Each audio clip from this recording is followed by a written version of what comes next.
So guys, we have latest update with respect to GST late fees and GST return filing. So please video को end तक देखना और like करके share करना। But अगर channel पे नए आए हो तो सब्सक्राइब करके बेल बटन को प्रेस कर लो ताकि आपको सारी नोटिफिकेशन मिलती रहे। और इनको डाउनलोड करने के लिए टेलीग्राम को ज्वाइन कर लो, link is in description. So number 1, facility to view ledger for 12 months and it's download. पहले जो ई क्रेडिट लेजर या ई कैश लेजर 6 मंथ के लिए अवेलेबल था, अभी इसको अपडेट कर दिया गया है। Now tax payer have been provided with the facility कि वो डाउनलोड कर सकते हैं E credit ledger, E cash ledger and E liability ledger on their dashboard for a period of 12 months instead of 6 months. क्योंकि पहले सिर्फ 6 महीने दिए जाते थे और ये आपको पीडीएफ एंड एक्सेल दोनों में अवेलेबल है। बढ़ते हैं नेक्स्ट इंपॉर्टेंट अपडेट पर regarding late fees. Reduction in the late fee payable for delay in filing of form. तो प्लीज वीडियो को एंड तक देखना और लाइक कर देना। अर्लियर क्या हो रहा था, जीएसटीआर 7 में जो बेसिकली टीडीएस डिडक्टर्स हैं उनके लिए लेट फीस कितनी थी, 200 per day was payable. Maximum कितनी थी, 10,000 अगर कोई जीएसटीआर 7 ड्यू डेट के बाद फाइल होती है। But as per the latest press release notification इसको क्या कर दिया, रिड्यूस कर दिया और उसे अभी क्या किया, इफेक्टिव कर दिया from June 21 onwards.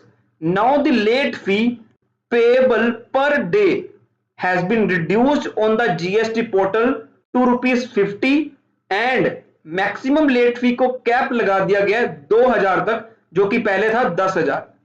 In case of delay in filing of form GSTR 7, अगर कोई जीएसटीआर 7 आप ड्यू डेट के बाद फाइल करोगे तो अभी आपको रिवाइज्ड बेसिस पर लेट फीस लगेगी। मैक्सिमम कितनी लगेगी, late fees payable per day ₹50। Maximum कितनी लगेगी, 2,000 लगेगी, इससे ऊपर नहीं लगेगी। These changes in late fee amount would be applicable for returns for the tax period of June 21 onwards। उसके बाद के लिए ये एप्लीकेबल होगा reduce late fee. Third update के लिए आपको चलना है जीएसटीएन पोर्टल पर, आपको डाउनलोड में जाना है, ऑफलाइन टूल में जाकर 9C पर क्लिक करना है। जी हाँ, मैं आपको ये नहीं बता रहा कैसे डाउनलोड होगा, आपको एक इंपॉर्टेंट पॉइंट बताऊंगा, वरना आपको जीएसटीएन 9C में एरर आएंगे। आप इसे डाउनलोड कर लेना। डाउनलोड से पहले आप सिस्टम रिक्वायरमेंट देख लो कि ऑपरेटिंग सिस्टम क्या है, विंडोज 7 और अबव। माइक्रोसॉफ्ट एक्सेल आपके सामने 2010 एंड अबव। डाउनलोड करने से पहले आपको एक वीडियो देखनी है, वरना आपको एरर आएंगे, file not ready to sign या सिस्टम कनेक्शन एरर 1, जो आपको मोस्टली एरर आ रहे हैं। 17-18 में आया, 18-19 में आया, 19-20 में आया, ये एरर सबको आते हैं। सिस्टम कनेक्शन एरर 1 या ईएम साइनर नॉट वर्किंग या जीएसटी साइनर नॉट वर्किंग, ये सभी एरर आपको आ रहे हैं। तो उसके लिए गाइस प्लीज वो वीडियो को चेक कर लेना। उसमें जो भी मैंने 6 स्टेप्स बताए हैं उनको 1 बाय 1 चेक करके फिर जाके आपको ऑफलाइन यूटिलिटी को डाउनलोड करना है और फिर से फाइलिंग स्टार्ट करनी है, अदरवाइज आपको एरर आएंगे। मॉर्निंग में भी मेरे सामने एक डाउट आया था, उनका भी यही इशू था सिस्टम का। मेरे सिस्टम में वो 9C चल रही है, उनके सिस्टम में वो 9C नहीं चल रही है। तो अभी बढ़ते हैं हम 9C के ऊपर। ये मैंने आपके लिए डाउनलोड की हुई है GSTR 9C for the financial year 2021। But अगर आपको 1920 की किसी की पेंडिंग है, वो भी यहीं पे फाइल करेंगे। इस यूटिलिटी को डाउनलोड करना। यहां पर अभी आपको क्या दिख रहा है, बेसिकली एक टैब दिख रही है फाइनेंशियल ईयर 2021 के लिए, बिकॉज अभी 2021 में जो ऑडिटर का सर्टिफिकेशन टैब है वो यहां पर नहीं है। बट अगर 17-18 से लेके 19-20 तक की बात करता हूं तो यहां पर एक सर्टिफिकेशन का टैब है। तो आपको होम पर क्लिक करना है। तो फॉर एग्जांपल मैं पहले यहां पे क्लिक करता हूं 1920, अगर किसी की पेंडिंग रह गई है तो जैसे ही मैं 1920 क्लिक करता हूं तो यहां पर एक ऑप्शन आ रहा है कि जिस पर्सन ने स्टैट ऑडिट किया है या टैक्स ऑडिट किया है, क्या वही पर्सन जीएसटी ऑडिट भी कर रहा है। अगर दोनों पर्सन सेम है, टैक्स ऑडिट वाले और जीएसटी ऑडिट वाले, तो यहां पे कर दो यस। किसी की स्टैट ऑडिट एप्लीकेबल है कंपनीज के लिए, अगर पर्सन सेम है तो यहां पे यस करोगे तो उसके अकॉर्डिंग आपका क्या होगा। फॉर एग्जांपल मैं यस करता हूं तो उसके बाद चेंज नहीं होगा, तो मैं अभी यहां यस नहीं कर रहा। यहां पे यस करोगे तो यहां पर क्या आएगा, आपके सामने ऑप्शन आएंगे पार्ट बी में कि सर्टिफिकेशन किसने किसने की है। अगर तो पर्सन सेम है, जिसने स्टैट ऑडिट की है वही जीएसटी ऑडिट कर रहा है, तो उसके लिए पार्ट बी आ गया। बट अगर स्टैट ऑडिट जिसने की है वो डिफरेंट पर्सन है, तो उसके लिए आपके लिए पार्ट बी का 2 है। कैसे समझ में आता है ये, certification in cases where the reconciliation statement is drawn up by a person other than a person who had conducted the audit। मतलब स्टैट ऑडिट जिसने की है और जीएसटी ऑडिट जिसने की है वो डिफरेंट पर्सन है, तो उनके लिए पार्ट बी का 2 आएगा। बट ये कब तक, टिल 1920। बिकॉज अगर आप फाइनेंशियल ईयर 2021 सिलेक्ट करोगे तो तब आपको ये ऑप्शन नहीं दिखेगा। तो फॉर एग्जांपल मैं होम पेज में जाऊंगा, यहां पर करूंगा फाइनेंशियल ईयर 2021, तो अब आपके सामने वो ऑप्शन नहीं आ रहा है, क्योंकि अब आपको सर्टिफिकेशन करनी नहीं है, सेल्फ सर्टिफाइड बेसिस पे होगा, तो पार्ट बी आपको दिख ही नहीं रहा है पे सर्टिफिकेशन पार्ट। और पार्ट वी में भी यहां पर डिटेल्स जो आती थी वो भी आपको नहीं देनी है। पहले पार्ट वी के नीचे भी देते थे ना, मैं आपको फिर से दिखाता हूं। लाइक अगर मैं जाऊंगा यहाँ पे होम पे और यहाँ 1920 अगर मैं करूंगा तो यहां पर ये ऑप्शन आएगा, तो आप सिलेक्ट कर लेना यस या नो। और पार्ट वी के एंड में भी आपको ये दिख रहा है, बट 2021 में आपको ये नहीं दिख रहा था, तो ये कुछ चेंजेस हैं।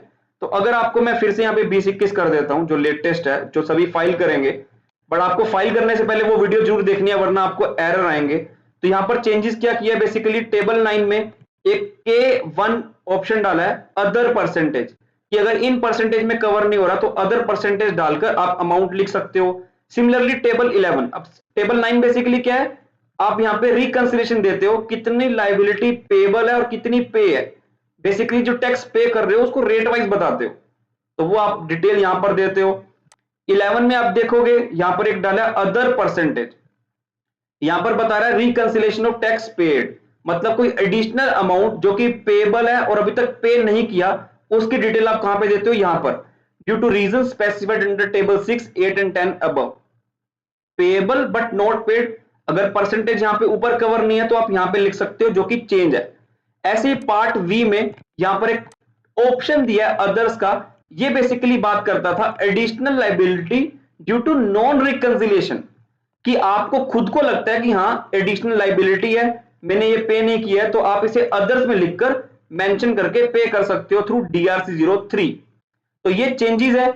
आपको क्या करना है, पहले वो वीडियो चेक करनी है, वीडियो चेक करने के बाद सारे स्टेप्स फुलफिल करने हैं, फिर आपको ये डाउनलोड करना है। इसको फिल कैसे करना है, देखो किसी किसी को पता होता है कि फिगर्स कहां से आ रही हैं, GSTR 9 से, बट अगर आपको पता नहीं है तो आपको क्या करना है, सिंपली आपको GSTR 9C के टेबल में जाना है, मतलब ऑनलाइन पोर्टल पर जाना है, आपको इनिशिएट फाइलिंग पर क्लिक करना है। यहां पर आपको सिस्टम जनरेटेड 9C की फिगर्स मिल जाएंगी, मतलब जब आप 9 फाइल करते हो यहां पे आ जाएगा फाइल्ड करने के बाद आप इनिशिएट फाइलिंग में जाओ, वहां पे सिस्टम जनरेटेड 9C की वैल्यूज को डाउनलोड कर लो, वो वैल्यूज आप एज इट इज सेव करो इस एक्सेल फाइल में, फिर आपको कोई भी एरर नहीं आएगा, बिकॉज 0.02 0.01 का भी एरर आता है, तो आपको डायरेक्टली वैल्यूज वहां से लिखनी है और फिर फाइल करना है, उसके बाद आपको कोई भी एरर नहीं आएगा। सो आई बिलीव आपको वीडियो काफी रेलेवेंट रही होगी। वीडियो में कुछ भी चले तो लाइक करके आगे शेयर कर देना। Till then thank you very much, have a nice day, bye.